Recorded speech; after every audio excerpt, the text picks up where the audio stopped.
Emily. Oh, Kevin.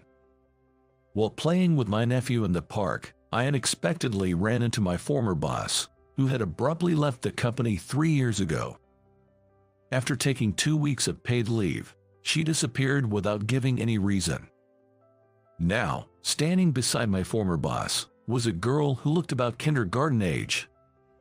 Back then, I thought she had left to live a happy married life. I'm Kevin, 27 years old. After graduating from college, I joined a small and medium-sized business. I felt I could manage somehow, but once I entered the workforce, I realized how sheltered I had been as a student. Even as a new employee, I understood the importance of initiative and proactivity. However, being shy and reserved by nature, I found it hard to step forward.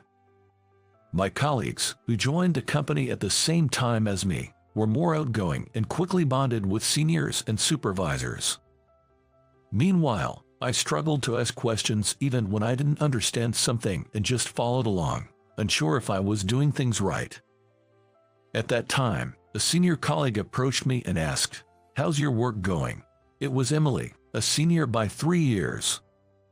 She was strikingly beautiful, and I became so nervous in her presence that I acted awkwardly. In front of this senior I admired, I fumbled my words while explaining the status of my work. "I should have paid more attention to help you," she said. Even though it was my fault for not seeking guidance, Emily immediately offered her support. From then on, she would notice whenever I was struggling and would come to help. At company parties, when I was unsure where to sit, she'd invite me to join her. Other co-workers and bosses would just say, "He's a quiet guy," and that was about it.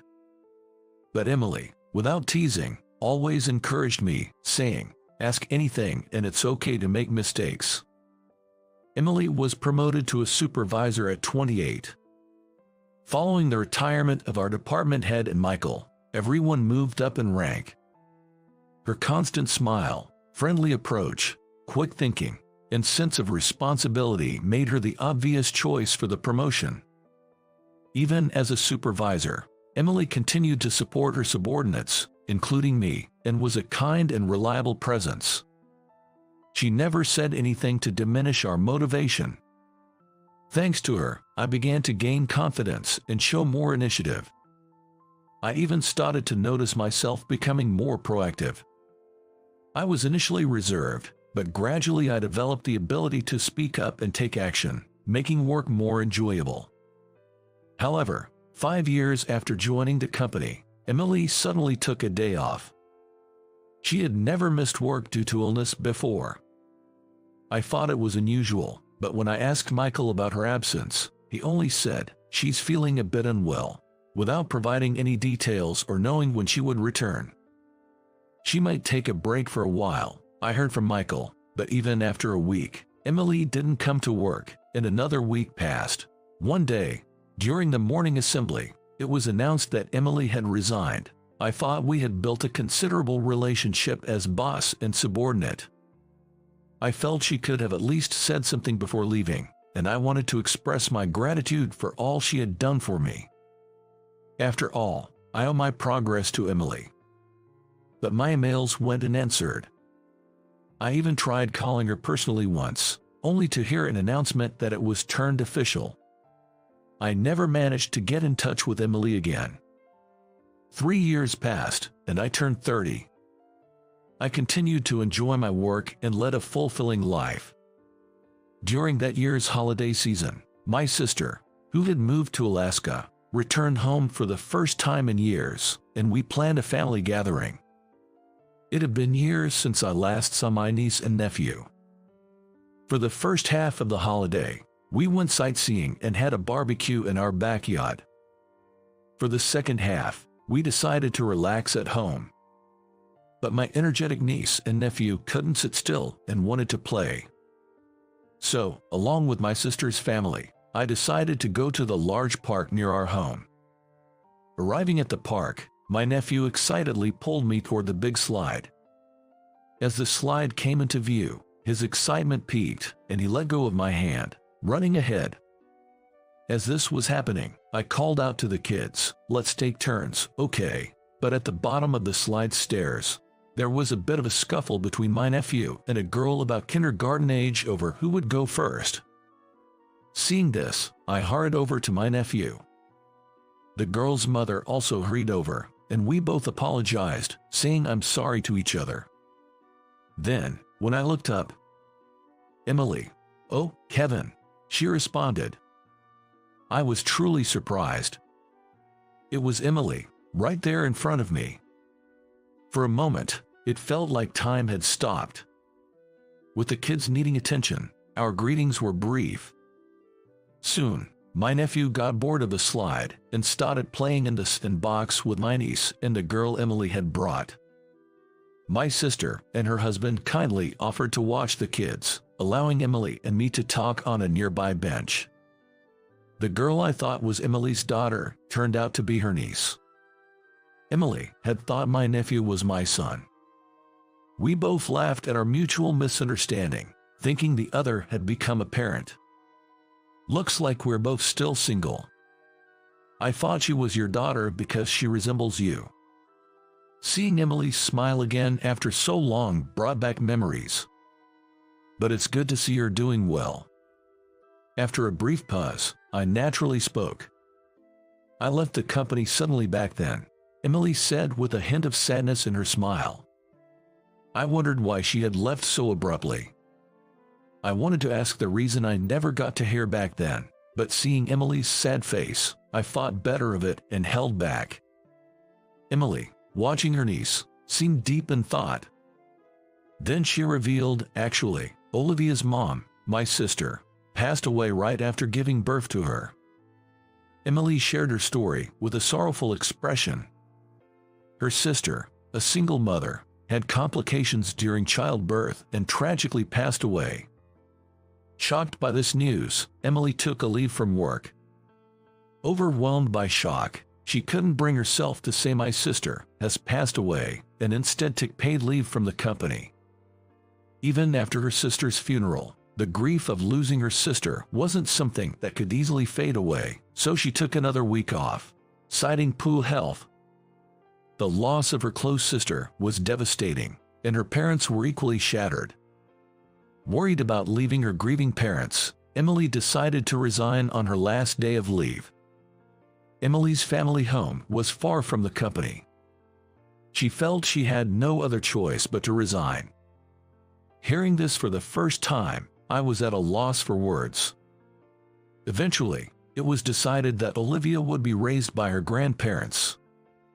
However, Emily was determined to take her sister's place. After discussions, they agreed to raise Olivia together as a family of 3. To make child-rearing easier, they moved from the city to this more rural area. Coincidentally, it was near my parents' home. As we were talking, Olivia came over and said, "Emmy, shall we go home?" "So, you're called Emmy," I said with an involuntary smile at the adorable nickname. Emily laughed a bit shyly. "Is this big brother a friend of you?" Used to being called Kevin by my niece and nephew, I felt a bit shy being called big brother. "Yes, I'm a friend of Emmy." Emily seemed a bit embarrassed as I used her nickname. Thanks to Olivia, the mood lightened, softening the earlier sadness. "This inbox was fun. See you again. Bye-bye," Amy cheerfully called out to my niece and nephew, waving with a smile. Then, she started to leave, holding Emily's hand. "Emily, can I ask for your contact information?" Not wanting to part ways just yet, I hastily called out to Emily. It turned out to be the right decision to ask for her contact at that moment. Although Emily's number was still in my phone, she had changed her phone number. If I had just thought to send an email later, I might never have met Emily again. Emily gladly gave me her contact information. "See you later," I said, waving to Olivia as our reunion for the day came to an end. Even though I exchanged contacts with Emily, I struggled with what to write. "Glad to have met you today" seemed too straightforward, and "it was fun playing together" didn't quite fit. I could easily write business emails, but finding the right words for this was tough. I kept looking at and turning away from my phone. Noticing this, my sister teasingly asked, "Is it about that former boss you met today?" "No, it's not," I protested, but apparently, it was written all over my face. She chuckled and teased, "I thought she was your type." My sister knew me well. She could see right through me. Emily was indeed beautiful. Of course, I didn't think I was her match, but the Emily I saw again after 3 years had changed from being stern to a softer, kinder presence. On the last day of the holiday, I went to the airport to see off my sister's family. I also planned to return to my own home on the same day. Eventually, I sent Emily an email that day. Despite my deliberation, it ended up being a simple message about heading back home and that I would contact her again. Emily replied, "Thanks for playing with Olivia. Take care on your way home." Back to my regular life, Emily stayed on my mind. I wanted to send her a message, but still couldn't decide what to say. Finally, I started talking about local topics, like whether the old candy store we used to visit was still there or recommending good restaurants. Emily shared her favorite spots and places she frequently visited. Sometimes we talked about Olivia, and though we didn't have deep conversations, we exchanged emails once or twice a week. Then came Christmas holiday. I hadn't always gone back home for the Christmas holiday every year, but this time, I returned on the first day of the holiday season. Though it might seem disrespectful to the ancestors, my real reason for going home was the desire to see Emily and Olivia. "Hi, Kev," Olivia ran over with a bright smile. That evening, I had arranged to meet Emily and Olivia near a convenience store close to my home. Olivia had expressed a wish to go to the Christmas market with me, so the three of us set off together. "Hold hands because it's crowded." Emily must have always told her that. Olivia held both Emily's and my hand tightly. It was only my second time meeting Olivia, but she was incredibly friendly and adorable. Skipping between Emily and me, she excitedly said, "I'm so looking forward to the Christmas market, the market I used to go every year as a child." Seeing the stalls, I too got excited, nostalgic. Christmas tree ornaments, eggnog, toy lotteries. Every time Olivia said, "I want to drink this," or "I want to try that," I joined in and had fun with her. When I offered to pay for both Olivia's and Emily's treats, Emily tried to refuse, but I insisted. "It's okay, I love the Christmas market," giving a somewhat awkward reason. I was just happy to have this reunion after such a long time and wanted to do at least this much. Seeing Olivia and Emily smiling the whole time was more than enough for me. That night, before going to sleep, I received an email from Emily. In the email, she shared how Olivia kept talking about all the fun and happy moments of the day until she fell asleep, smiling and saying she wanted to play again with me. The next day, I received an email with a drawing Olivia made with crayons. It was a colorful depiction of the market stalls and the three of us holding hands, walking together. At that moment, I felt as if I had gained another niece, cherishing the drawing with an uncle's affection. But perhaps, I was already developing a different kind of feeling for Emily. As next Christmas approached, I found myself thinking about a present for Olivia, but also about Emily. Then came Christmas. Since I was off work, I went to visit Emily and Olivia. I skipped visiting my family home and headed straight to our meeting spot near the local train station. We had arranged to meet there to enjoy the Christmas event happening in front of the station. It was another of Olivia's requests that we were fulfilling. When Olivia saw me, she ran over with a smile, calling Kev, and excitedly led me to Emily. It was my first time seeing Emily and Olivia since last Christmas holiday.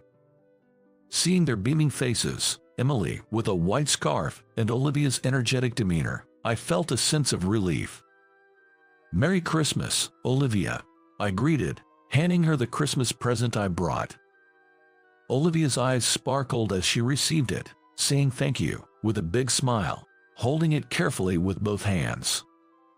Emily said to Olivia, "Good for you," and then turned to me with a smile, saying, "Thank you." She appeared slightly apologetic, scrunching up her face a bit. In fact, Emily knew what was inside Olivia's present. I had struggled with what to get her and had secretly asked Emily what Olivia might like. Initially, Emily was hesitant to tell me, but during our conversation over email, Olivia expressed a desire to go to the Christmas event at the station. Hearing about the event, perhaps recalling our time at the Christmas market, Olivia said, "I want to play with Kevin again." This gave me a good pretext to meet, and also made the arrangement of her present go smoothly. The dazzling Christmas lights were enchanting. I took a photo of Emily and Olivia in front of a large Christmas tree. They really look like a beautiful mother-daughter pair, I thought. "Would you like us to take a picture?" We were approached by a young couple, probably college students, offering to take our photo. "Say that again." "We can take a family photo for you, so why don't you join in?" Emily and I exchanged a puzzled look. Emily appeared just as perplexed as I was. Then Olivia, smiling, beckoned us over. I awkwardly crouched next to Olivia. Along with Olivia, Emily and I also said cheese and had the photo taken. After expressing our thanks to the couple, we looked at the photo they took for us. "Show me," Olivia said, and as I showed her the photo, my eyes met Emily's. She smiled at me. I wondered if her slight bashfulness was just my imagination. Was I imagining her bashfulness? The photo of the three of us, in this time spent together, filled me with happiness and warmth, and then I decided it was time to share something important with her. After dinner at a casual restaurant, I drove Emily and a sleepy Olivia back to their home. Olivia had fallen asleep in Emily's arms, exhausted from the excitement. When we arrived at the house, Emily quietly came out from the entrance. She mentioned that her mother had noticed and had taken over putting Olivia to bed. We sat on a bench in a small park across from Emily's house, and I took a moment to gather my thoughts. I pulled a small package from my bag and handed it to Emily as her Christmas present. "For me," she exclaimed in surprise and delight. "Can I open it?" she asked. As I said yes, Emily carefully opened the small package. "It's beautiful," she said. The present was a necklace with a small diamond, a gift for Emily. It was a simple design, but I had carefully chosen it, thinking it would suit Emily. She looked at the necklace with delight, but her expression also carried a hint of confusion. "Emily, I know you are doing your best as Olivia's mom, but can I be by her side too?" I asked her, expressing my feelings that I had been contemplating for a long time. Emily looked at me with surprise, then with a serious gaze, her eyes gradually filling with tears. She looked down, biting her lip, and gazing off into the distance, seemingly lost in thought. From her profile, she appeared to be deep in thought. After a while, she spoke. "I'm sorry and thank you. I'm really happy to know how you feel, Kevin. To be honest, I'm drawn to you too. You've been kind to both Olivia and me, and our email exchanges have been a comforting part of my day. I've been grateful to have you in our lives, but I want to raise Olivia properly.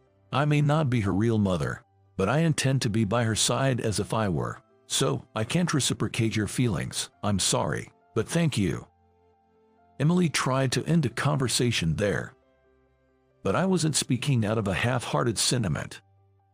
I believed I understood how much Emily cherished Olivia from our regular email exchanges, even though we had only reunited less than a year ago. I knew that even if marriage was in our future, becoming a parent to someone requires a significant commitment. Regardless of whether Emily, Olivia, and I would have that kind of relationship in the future, my desire to support their happiness was genuine. I conveyed my feelings straightforwardly to Emily. "Even if it's not as a lover, I still want to be there for you and Olivia. I might be younger and less reliable, but I want to be on your side. That's all." After I spoke, Emily, with tears streaming down her face, nodded and said, "Thank you." After that, we had dinner at a diner and became close enough to meet several times a year, the three of us, Emily, Olivia, and myself. After that, we continued to meet several times a year, with me visiting Emily and Olivia more often. Amy's wish to ride planes led to them visiting my area for sightseeing. When Olivia was about to start elementary school, we went shopping together for her backpack. We bought some light meals from a store and decided to have lunch in a park with a playground. While eating sandwiches and enjoying the moment, Olivia suddenly said, "Kevin, Emmy, are you not going to get married?" By this time, Olivia had totally been used to call me Kev. I wonder where she picked that idea up from. Surprised by her sudden question, Emily and I both choked on our food. "Why do you think that, Olivia?" I asked, trying to stay calm. "Because Kev, you like Emmy, right?" Olivia, with her cheeks full of sandwich, giggled and looked at Emily and me, saying I knew it. At that moment, we both laughed along with her, but I noticed a slight change in Emily's feelings. My own feelings had also grown stronger since that time. On another day, I formally proposed to Emily. "Yes," she replied, with a beaming smile and no hesitation. Thanks to Amy's words, we were able to move forward. I like to think that she was the little link that brought us together. Olivia entered elementary school, and I became her father. To be closer to our families, I made a significant decision to change jobs and move back to my hometown. We rented an apartment near both our parents' homes and started living together as a family. Now, we are raising Olivia together with both sets of grandparents. I'm committed to protecting her pure and honest smile, as well as Emily's, for years to come. Low-educated individuals, please leave now. I could no longer hold back after hearing those words. I chose to enter the workforce right after high school, but Jason, my manager, who graduated from Oxford University, seems to hold that against me. Even at a welcome party, he relentlessly mocked me. Finally, he said, "People with low education, please leave my site." When I decided to leave as he wished, others began saying, "Yeah, I should go too, me as well," and one by one, everyone started preparing to leave, and indeed, everyone left the place. Jason, left behind, probably never imagined he would end up apologizing to me. My name is Ethan. I work as a programmer at an IT company. I turned my longtime hobby into my career, and I love my work. Programming is a deeply fascinating and rewarding field. When I'm engrossed in my work, I forget about eating and sleeping. That's how passionate I am about this job. Ever since I was young, I've been interested in electronics, disassembling things like alarm clocks and vacuum cleaners, and of course, I always reassembled them. But when I dismantled my father's cell phone, I really got into trouble. Though I fixed it, I was still barred from having snacks as punishment. I remember how challenging that was for me as a second grader. It was really tough.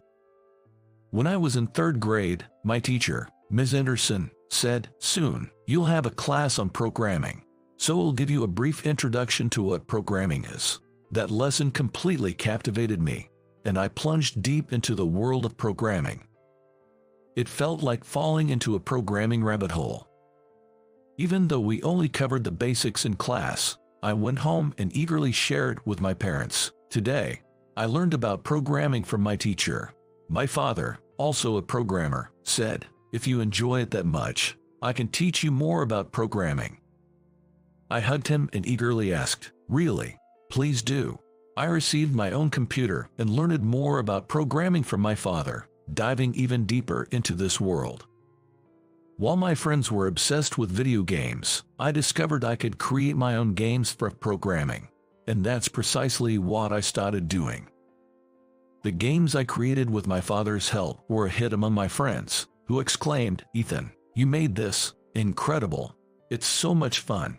I felt an immense sense of accomplishment when my programs worked as intended. Of course, my dream in the elementary school yearbook was to become a programmer. Throughout middle school, I remained obsessed with programming, and when it was time to choose a career path in 9th grade, I declared, I aspire to work as a programmer immediately after middle school.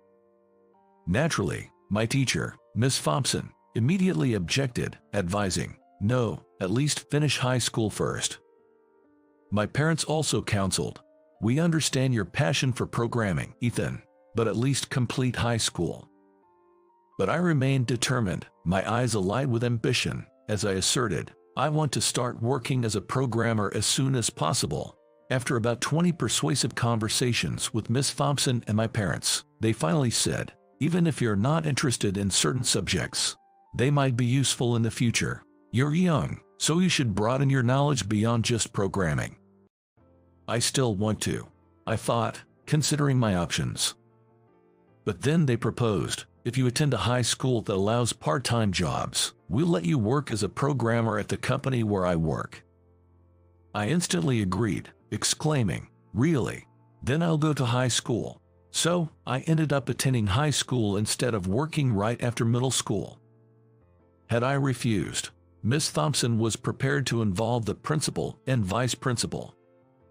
So, I enrolled in a high school that allowed part-time work and immediately started my job. Of course, my workplace was my father's company. After being nurtured there for 3 years, I successfully secured a position at the same company. Upon graduating from high school, I transitioned from a part-time employee to a full-time employee, fulfilling my dream of working as a programmer. As a full-time employee, everyone at the company where I had interned admired me. I'm currently working on a major company's system construction, which has required me to be on a long-term assignment in the countryside, but I'm planning to return to the headquarters soon. And now, after the long-term assignment, I'm back at the headquarters. "Hey, Ethan, welcome back. I've returned. It's been quite some time. You seem to have excelled over there. I've heard positive things." I reunited with my colleagues after a considerable time and distributed souvenirs. Indeed, it had been a long time since I last saw everyone. As I reminisced about the familiar atmosphere of the office after a long time, a certain individual caught my eye. He was an older gentleman, sharply dressed in a suit.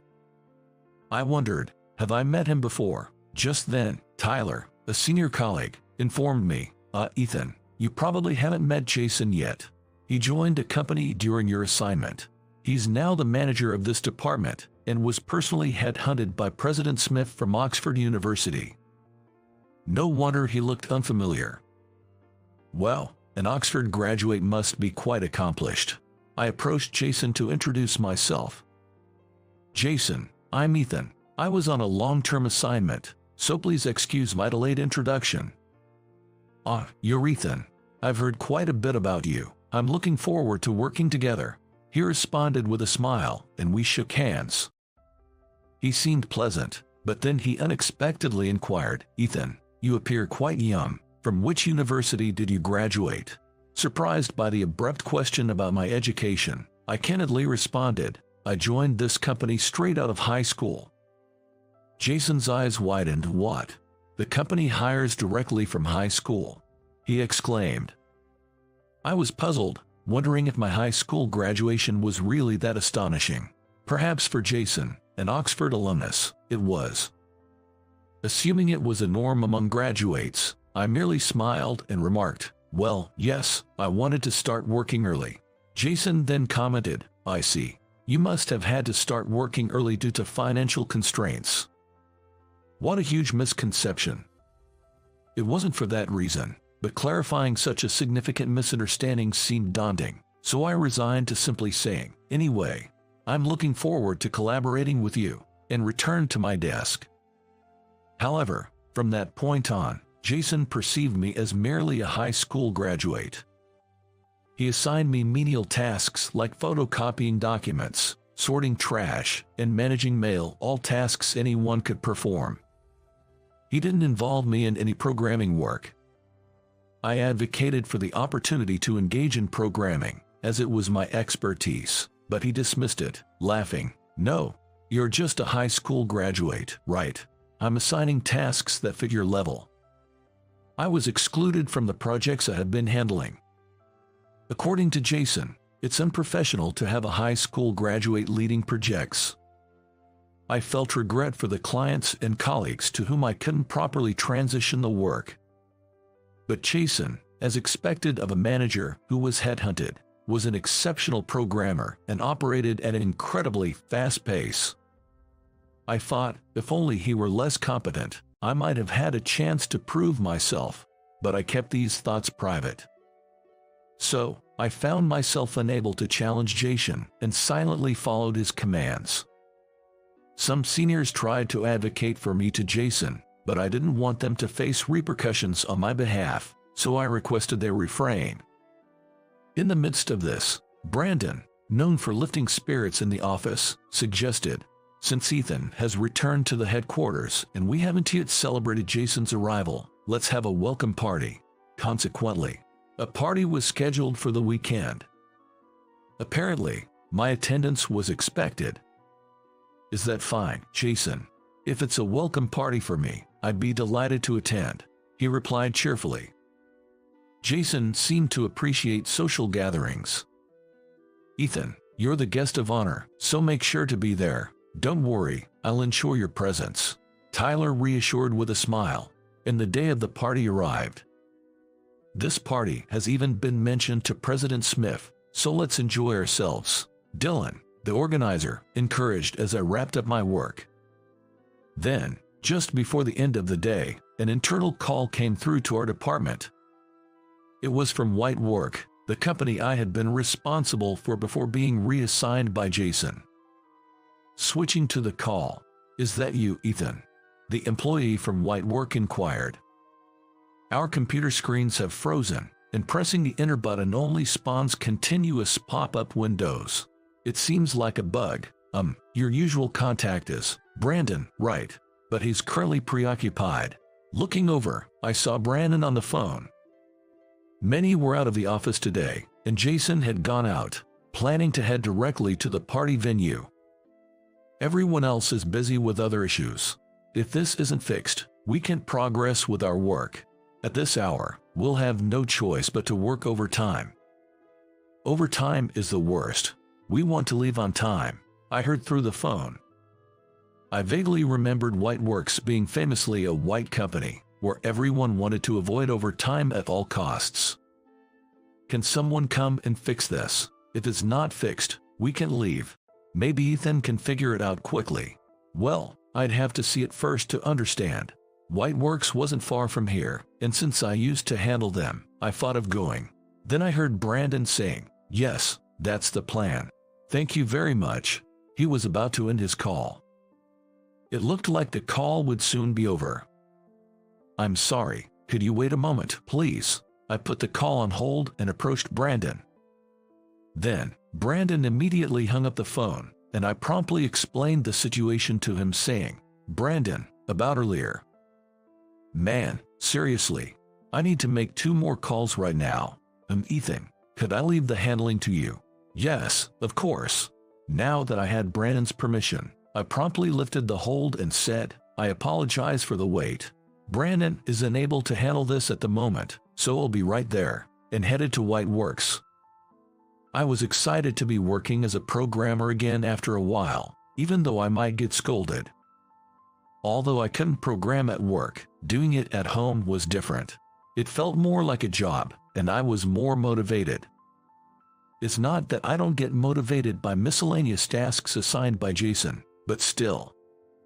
The welcome party is at 7 p.m. today, so there's still some time. I'll definitely finish before then.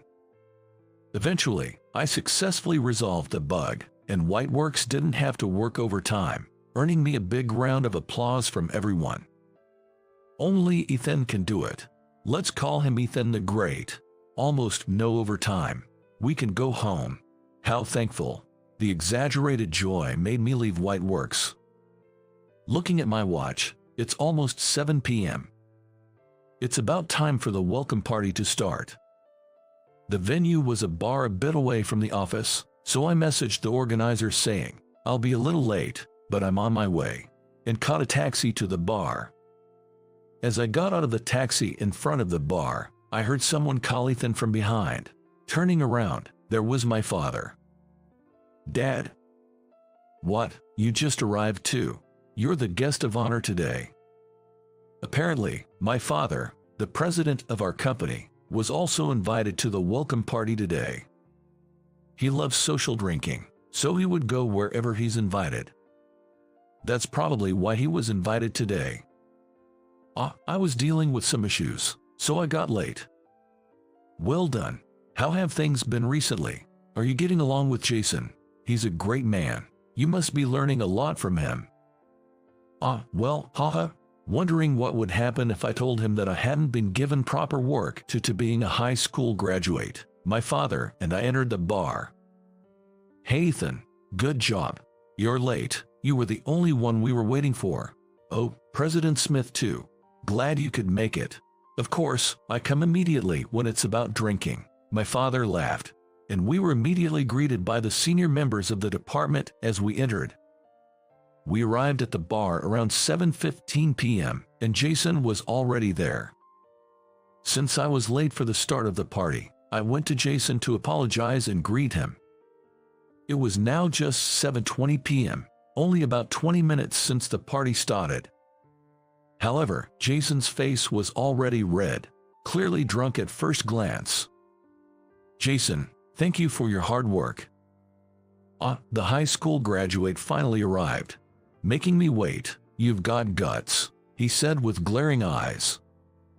This was whether he had been forced to drink too much or he was simply not good with alcohol. Jason was holding a beer stein in his right hand, but could it be that he was this drunk just from beer?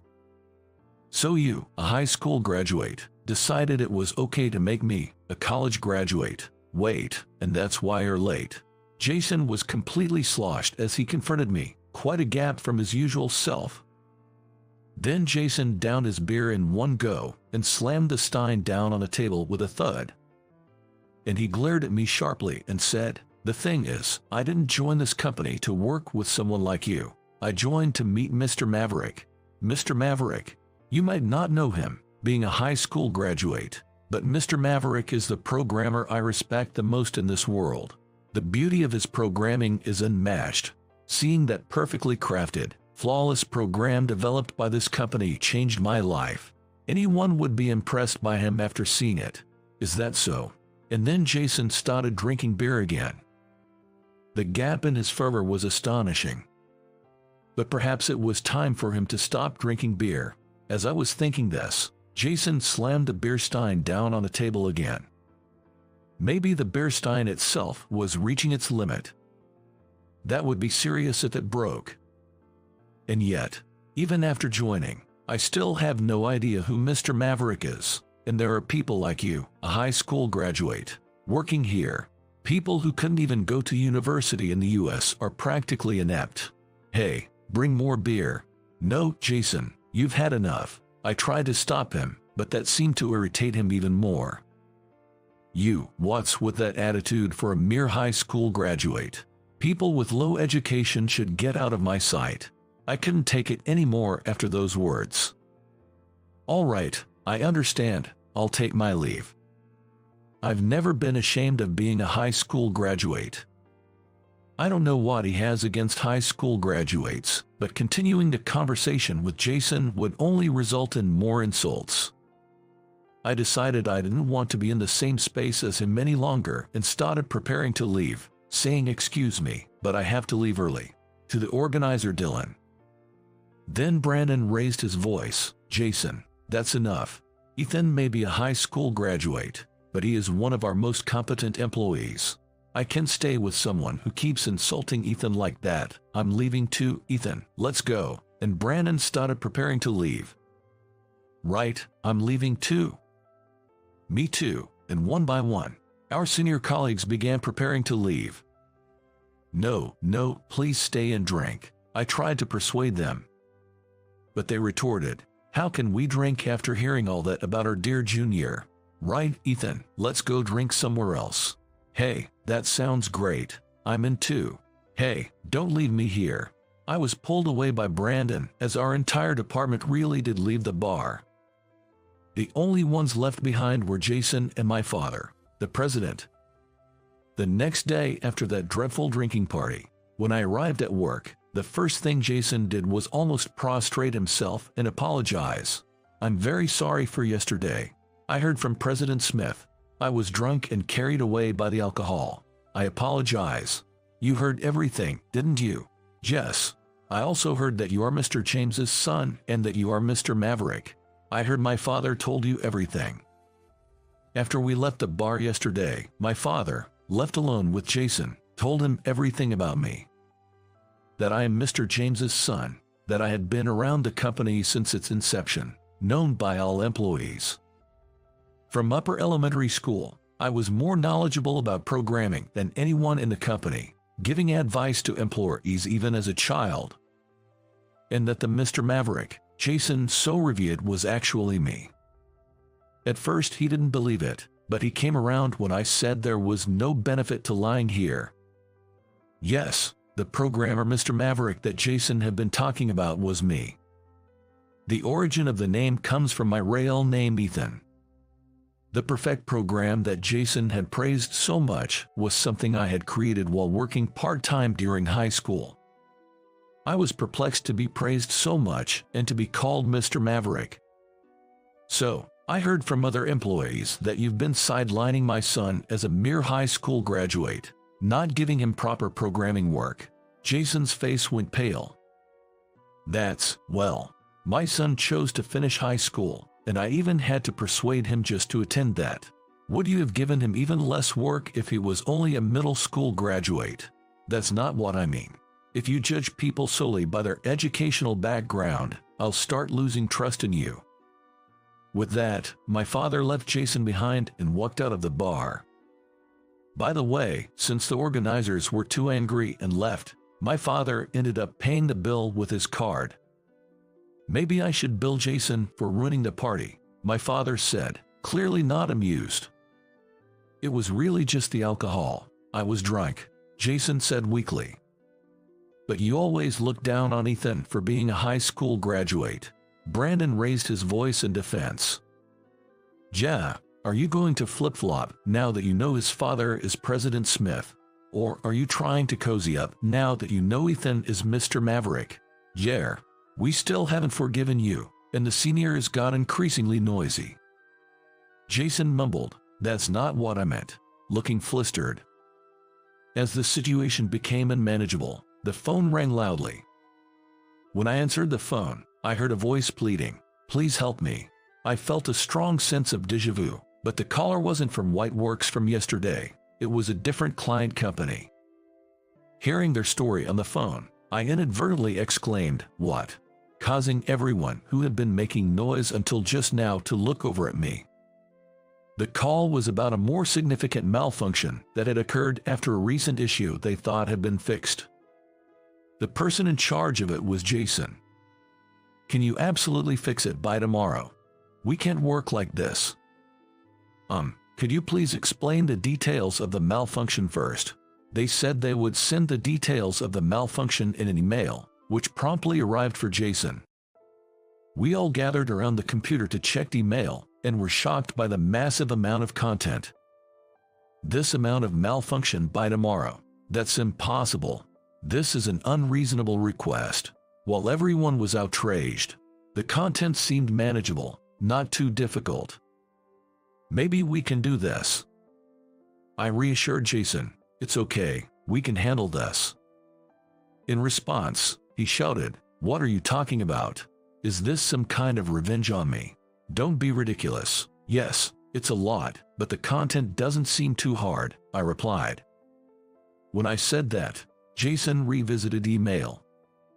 Indeed, the content doesn't seem too different from the previous bug, he muttered after reviewing email contents. Right, We'll be okay.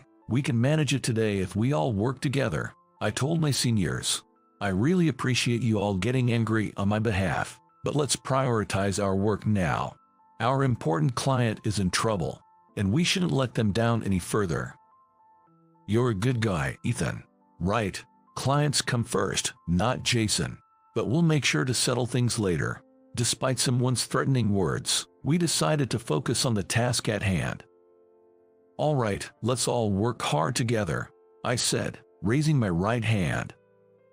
Then, everyone joined in, cheering in unison. Everyone, I'm sorry to ask, but please help out. I will distribute the printed emails detailing the bugs. Can those who can start working on it right away please begin? Yes. Almost everyone from our department, including myself, took on the task, and we managed to resolve all the malfunctions just as the date was about to change. We're done. Everyone seemed exhausted, including myself. Jason, too, was sprawled across his desk. We just managed to make the deadline.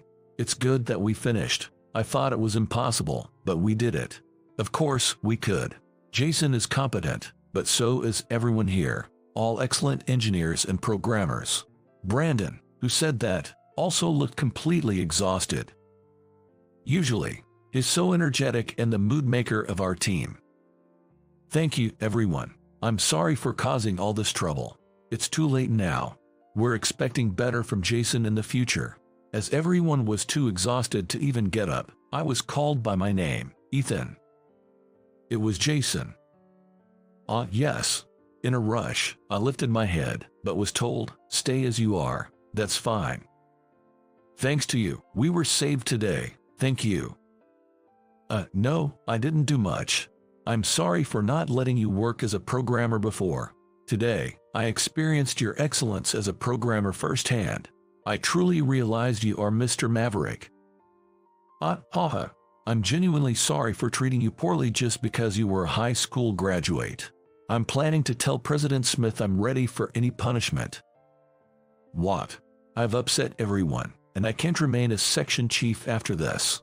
Perhaps I wasn't suited for this position. If everyone and President Smith agree I should resign, I will step down and start again as a regular employee. Jason's face showed a resolved expression, as if he had come to terms with something. Given how far he's willing to go, he might truly resign as a section chief. That must be Jason's way of taking responsibility. I understand. I accept your apology, Jason. I said that. Today, programming education starts as early as elementary and middle school, and there are even programming schools. So, regardless of academic background, many talented individuals are entering the workforce. Please don't look down on such young people in the future. I swear I won't do that again, Jason promised. Your skills, Jason, are truly impressive. You fixed the bugs effortlessly, and your instructions to everyone were spot on. You even provided subtle support. I believe you're still suited for a leadership role like a section chief. When I said that, Jason looked like he didn't expect such words but finally said, thank you. A few days later, Jason really was demoted from section chief and became a regular employee like us. My father said maybe demotion wasn't necessary. But Jason stubbornly replied, I can't accept it.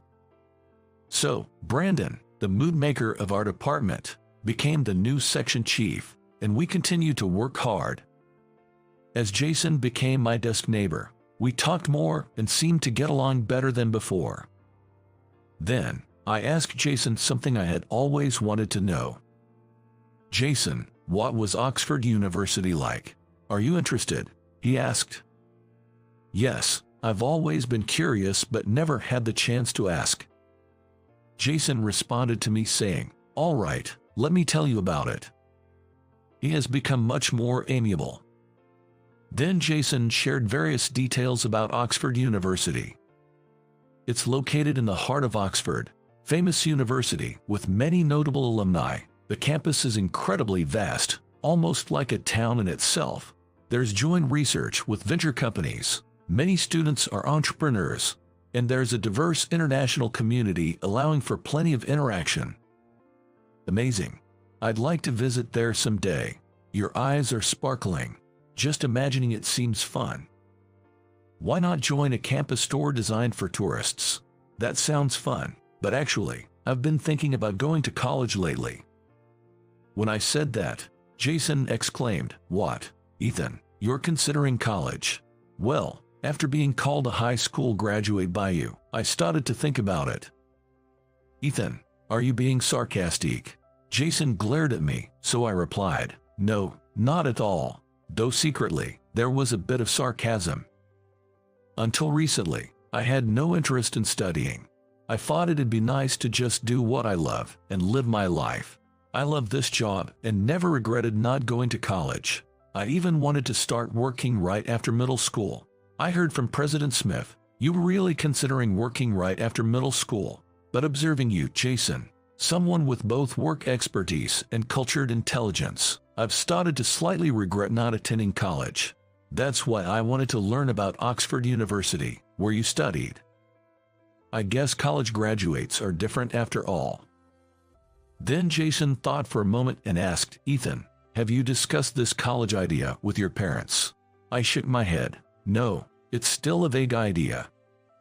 "Ethan, you've graduated high school, so you can go to college anytime. With your skills, you might be able to attend college while working. This job can be done remotely. If you really want to go to college, I think you should go. If you're worried about balancing work and studies, I'll help you in any way I can and promise to do my utmost. It might not make up for looking down on you and hurting you," Jason continued, and I was utterly surprised. Jason, he has become such a good person. "Jason, you've changed." I couldn't help but say that, and he responded with a wry smile. "I'm really sorry for how I was at the beginning. But I'll do anything you ask, Mr. Maverick. Please, stop with the formalities." With Jason's encouragement, I seriously started considering pursuing college. Then, I told my parents I wanted to go to college. Now 22, I am aiming for college. I'd prefer to attend a college abroad, particularly Oxford University. I've shared my plans to balance work with study preparation and my intention to try again next year if I don't pass this year. From the kid who talked about working right after middle school, my mom started crying. I wondered why she kept bringing that up, but I suppose it's proof of how much trouble I've caused, so I couldn't say anything. Of course, I was all for it. Parents want to support their children's efforts. Keep at it until you're satisfied. Expanding your interests is good, he said. With my parents' blessing, I started preparing for the entrance exams while working. Of course, I aimed for Oxford University. Jason helped me with exam preparation, teaching me a lot. He also introduced me to some of his foreign friends from college days to help me learn more. Eventually, when my seniors in the department learned that I was aiming for Oxford University, they began supporting me significantly. They even told me, "Focus more on your exam preparation than work," and took over some of my tasks to help me out. With everyone's support, I passed the entrance exams and finally became a university student. Having passed, I am departing for England from United States tomorrow. Thinking it was my last chance, I came to say goodbye to my seniors. I had finished all my work handovers, and all that was left was to clean around my desk. "Ethan, it's going to be lonely. I've known you since you were a little kid. It feels like losing a family member. It's really sad. That little elementary school kid who used to run around is now going off to college," they said one after another, making me feel really appreciated. "Ethan, we all wrote messages for you. Please take this." Jason handed me a colored paper filled with words from my seniors, and it made me tear up. "I'll take this to college." I hugged the paper tightly, and then my father appeared. "Ethan, 4 years will fly by. We'll keep your seat open, so study hard and come back," said my father, the company president. "That's right. If you have a summer break or something, make sure to come back. Let's talk about programming again. If I encounter something at work I can handle, I'll call you right away, so make sure to answer." Everyone chimed in with their words. Lastly, Jason said, "It's truly amazing that you got into college, Ethan. It's all the result of your hard work. I'll keep your seat safe here. So do your best." I couldn't help but cry at that.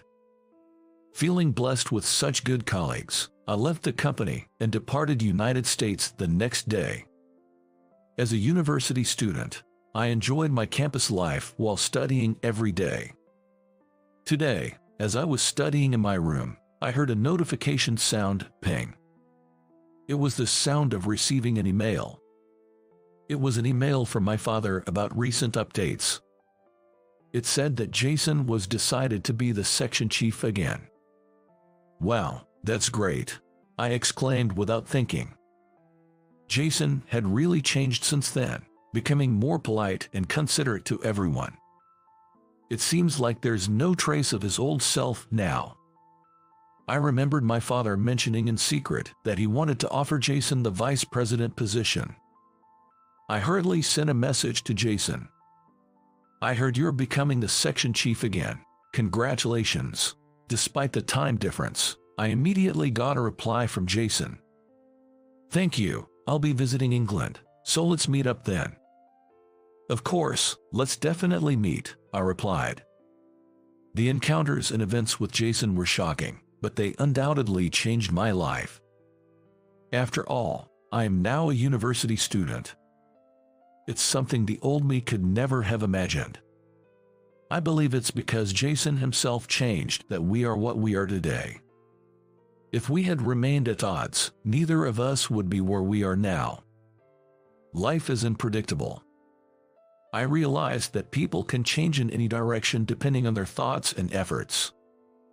I want to continue cherishing the connections with people who have touched my life and live on with gratitude.